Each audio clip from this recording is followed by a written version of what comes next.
Hi all, again welcome to this seminar. So as most of you know, and for those who doesn't know, I'm Pauline and I'm the Senior Operations Manager at Spokes of Hope Worldwide. So again, you're welcome. So the aim of this presentation is, as most of you are managers and some of you are going to become soon managers, so this presentation we highlight some tips to becoming an effective manager.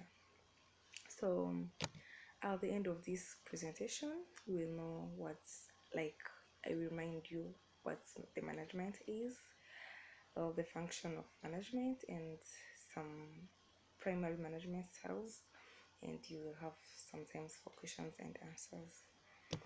So let's start with what's management. So according to Cron, management is an act of organizing and coordinating business activities in order to achieve a defined business objectives. So in summary, management is all about organizing and coordinating all business activities towards the achievement of the business objectives or goals. So let's start with the functions of management. Functions of management, there are 5. It's planning, organizing, staffing, leading, and controlling. So let's start by planning. So planning, it consists of setting goals and strategies to achieve those goals. An example of a planning activity that are done by managers is developing some strategies to increase, let's say we are working in sales environment. So a planning activity that can be done by the management is to develop strategies that can be used to increase sales of the coming month or coming weeks. So the second function of management is organizing. So organizing consists of designing employees' tasks and establishing responsibilities, as well as developing organization charts like chain of commandment in the organization. So an example of organizing as a management function is developing employees description, because if you can develop or design employees tasks and their responsibilities, it's all about developing their job description depending on their department and their skills. So the third function of management is staffing. So when we say staffing, most people understand job like recruiting and analyzing, but it doesn't stop on that only. It also consists of job analyzing. Let's say you have an open position. As a manager, you have to analyze it and be like, a potential employee should have these skills and this experience in order to perform well this position. So staffing is about analyzing the job position available, recruiting and hire new people. But also, don't hire and be like, I hired those people, they are good, they are going to work.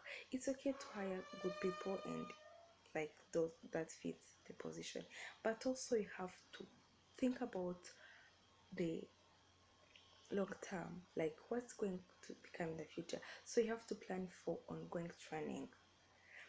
Let's say an employee come, he's competing and he's good, but he needs to be reminded and to be again trained depending on how the development is going on and what's changing on the market. Also, as a manager, you have to think of promoting. Instead of hiring new people to come in and perform a better position, why not promoting the experienced one, the one you trained? So also staffing consists of developing promotion strategies.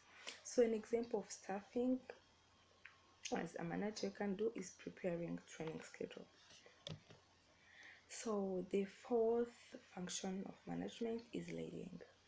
Leading, it's all about determining what to be done and supervising as well as directing people to do what you stated to be done.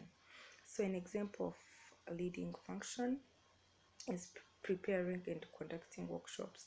Let's say you want your employee to do something, but you feel like you are not 100% sure that they can do it well, so you can prepare and conduct workshop that can, through that workshop they will know what you want them to do, and you are directing the right way to do so. So the fifth function of management is controlling.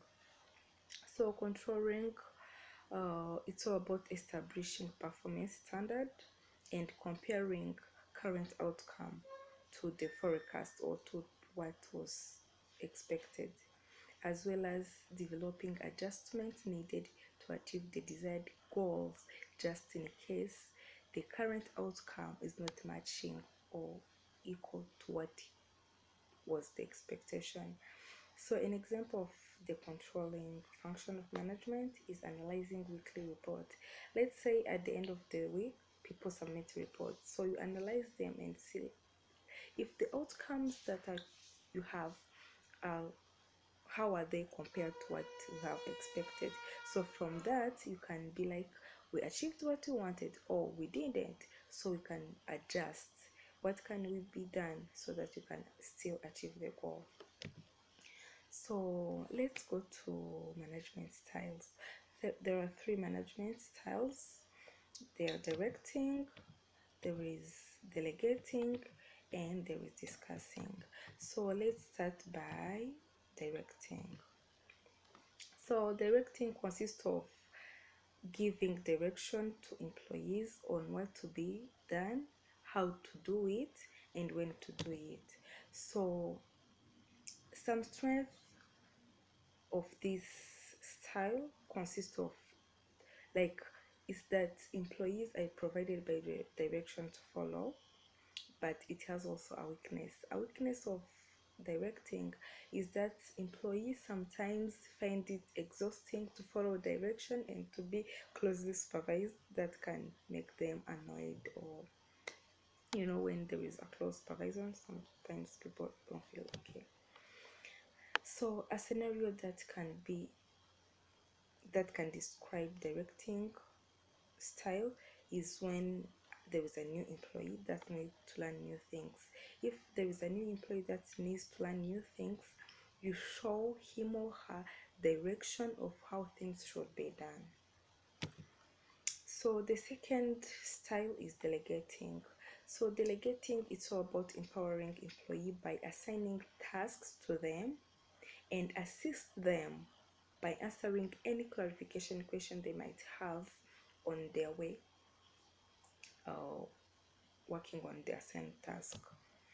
So the strength of delegating consists of empowering employees and making them more responsible, but also there is a weakness that, like, let's say if the employee is responsible of the task and he or he has more things to work on, he might procrastinate that activity. That might longer make it the project to be longer.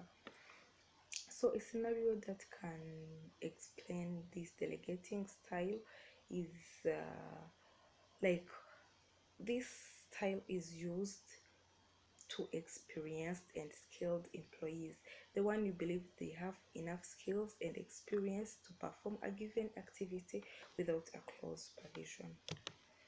So the third style is discussing.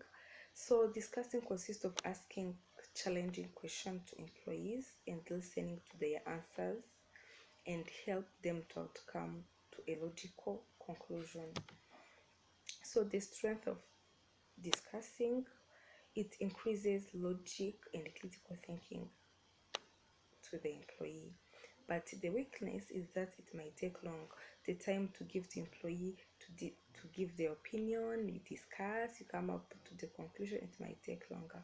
So discussing is used mostly when the manager wants to help an employee to reflect on what was done and help them to come up with a logical improvement strategy. Let's say the work was done, but there is something that wants to be improved. So you challenge them, you ask some questions so that they can by themselves tell what was good, what needs to be changed, things like this.